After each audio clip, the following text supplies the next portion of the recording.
روزے سے تعلق رکھنے والے مزید مسائل کو میں آپ کے سامنے رکھتا ہوں۔ فرمایا کہ اگر روزہ دار آدمی مریض ہے، بیمار ہے، دوا سے اگر روزہ افطار کرتا ہے تو اس کا روزہ افطار کرنا جائز ہے۔ اسی طرح فرمایا کہ اگر ماں اپنے بچے کو دودھ پلاتی ہے روزے کی حالت میں تو روزہ نہیں ٹوٹے گا۔ روزے کی حالت میں بغیر اختیار کے اگر دھواں حلق میں چلا گیا تو بھی اس سے روزہ نہیں ٹوٹے گا، کیونکہ اس سے بچنا ناممکن ہے۔ ہاں، جان کر کوئی آدمی وہاں دھوئیں میں جا کر کھڑا ہوتا ہے اور پھر دھواں حلق میں جاتا ہے تو فرمایا پھر روزہ ٹوٹ جائے گا، اس کی قضا ہوگی، کفارہ نہیں ہوگا۔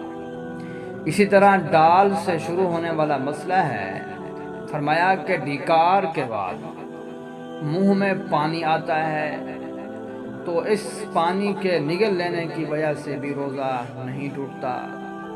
اسی طرح رات سے شروع ہونے والا مسئلہ ہے، فرمایا کہ روزے کی حالت میں منہ کے اندر رال جمع ہو جاتا ہے تو رال کے جمع ہونے اور اس کو نگل لینے کی وجہ سے روزہ فاسد نہیں ہوگا، روزہ نہیں ٹوٹے گا۔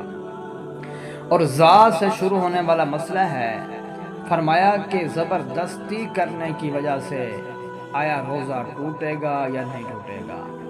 اس کی کئی صورتیں ہیں۔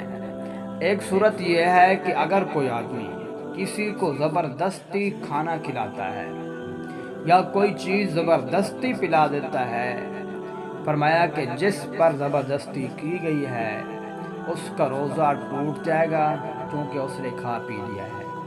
اب اس کے اوپر جو ہے قضا ہوگی، کفارہ نہیں ہوگا۔ دوسری صورت یہ ہے کہ اگر مرد عورت پر زبردستی کرتا ہے، جماع کر لیتا ہے، یا عورت مرد پر زبردستی کرتی ہے اور جماع کروا لیتی ہے تو فرمایا کہ دونوں کا روزہ ٹوٹ جائے گا۔